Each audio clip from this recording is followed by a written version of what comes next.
వేదికలను నిర్వహించినటువంటి పిసిసి యువ నాయకులు, మార్కెట్ కమిటీ చైర్మన్లకు, మండల పార్టీ అధ్యక్షులకు వివిధ స్థాయిలో మనందరికీ, ఎందుకంటే ఒక రాజకీయ కుటుంబం నుంచి వచ్చి సమాజంలో ఉన్న విషయం అందరికీ కూడా ఒక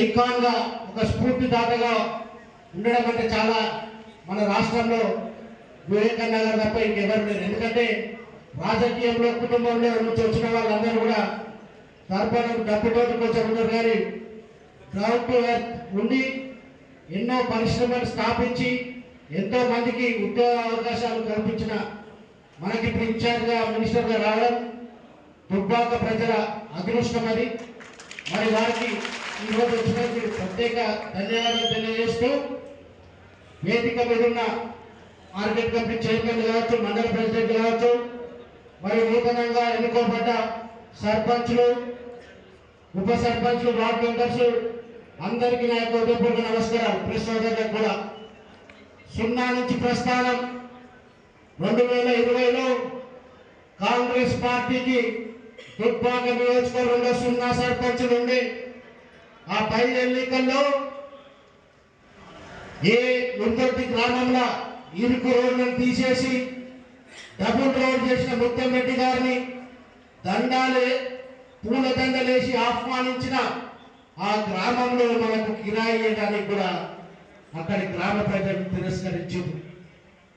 అక్కడి నుంచి కేవలం ఒక 10 మంది కార్యకర్తలతోటి 2020 నుంచి కాంగ్రెస్ పార్టీ జెండా మోస్తూ అంచెలంచెలుగా గ్రామ అయిపోయి కాంగ్రెస్ పార్టీని బలోపేతం చేయడం జరిగింది. ఎంత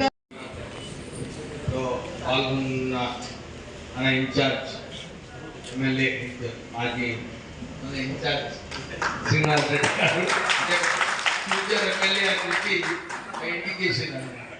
మన గారెడ్డి గారు, హరికృష్ణ గారు, మార్కెట్ కమిటీ చైర్మన్స్, సర్పంచెస్, ఉప సర్పంచెస్ ఎవరైతే మొన్న కాంటెస్ట్ చేసి స్వల్ప మెజారిటీతో ఓడిపోయినారో అందరూ కూడా చాలా కష్టపడి పనిచేసినందుకు ప్రత్యేకంగా దుబ్బాక నియోజకవర్గం నుంచి 54 స్థానాలలో సర్పంచులు గెలిచినారంటే, 56 స్థానాలలో గెలిచినారంటే మీ అందరికీ కూడా గట్టిగా చెప్పడంతో మీ అందరికీ శుభం.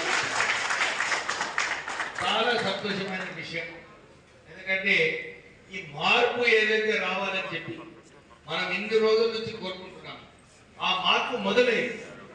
ఇప్పుడే శ్రీనివాస్ రెడ్డి గారు చెప్పినట్టు ఈ మార్పు ఇప్పుడే కాదు, మళ్ళీ ఇప్పుడు వచ్చే మున్సిపల్ ఎలక్షన్లో, మళ్ళీ ఎంపీటీసీ, ఇంకా జడ్పీ ఎలక్షన్లలో కూడా మన సత్తా మనం చూపించే అవసరం. దానికి కొన్ని విషయాలు ఉన్నాయి. కానీ నేను అదే చెప్తే ఇంతకుముందు కూడా కారులో వచ్చేటప్పుడు ఇక్కడ ఈ ప్రాంతంలో ఏదైతే మన కాంగ్రెస్ కార్యకర్తలకు జోష్ ఏదైతే తీసుకురావాలి, వారందరికీ కూడా ఇప్పుడే చాలా మంది సర్పంచులు మాట్లాడినారు, సార్ మాకు ఎక్కువ నిధులు కావాలి, మాకు నిధులు ఉంటేనే మాకు కూడా మా గ్రామంలో మన పార్టీని ఇంకా బలపరచడానికి మాకు ఒక స్ఫూర్తి ఉంటుందని చెప్పి ఏదైతే సర్పంచులందరూ కూడా మాట్లాడారు. నేను ఇదే విషయం మొన్న ముఖ్యమంత్రి గారితో మాట్లాడేటప్పుడు నేను వారికి ఇదే చెప్పినాను. ఇక్కడ ఏదైతే నిధులు ఉన్నాయో దీన్ని సరిగా వాడుకునే అవసరం ఉంది, ఇంకెక్కువ నిధులు తీసుకొచ్చే అవసరం ఉంది.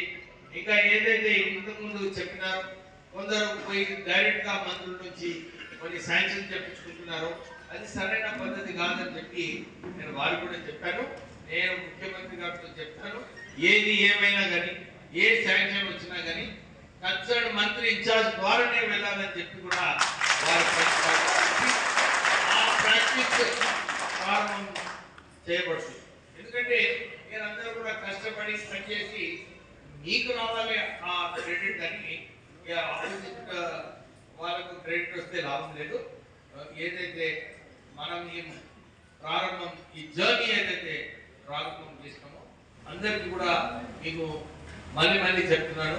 నిజంగానే మన జూబ్లీస్ ఎలక్షన్ లో కూడా వీళ్ళందరూ కూడా వచ్చి మంచిగా పనిచేసింది, పనిచేసిన వాళ్ళనే మనం గెలవగలిగినాం. అక్కడ కూడా మన కాంగ్రెస్ పార్టీ అప్పుడు -22% ఉండే, దాని తర్వాత +12% పెంచినామంటే సుమారు 34% మనము మన కాంగ్రెస్ పార్టీ పర్సంటేజ్ మనం పెంచుకోగలుగుతాం. అంటే ఎందుకైంది అక్కడ కేవలం మన కార్యకర్తలు వీళ్ళందరూ కూడా వచ్చి అక్కడ కాంగ్రెస్ పార్టీకి ఎక్కువ కార్యకర్తలు లేకుంటే అప్పుడు ఆయన వీళ్ళందరూ వచ్చి మంచిగా పనిచేసి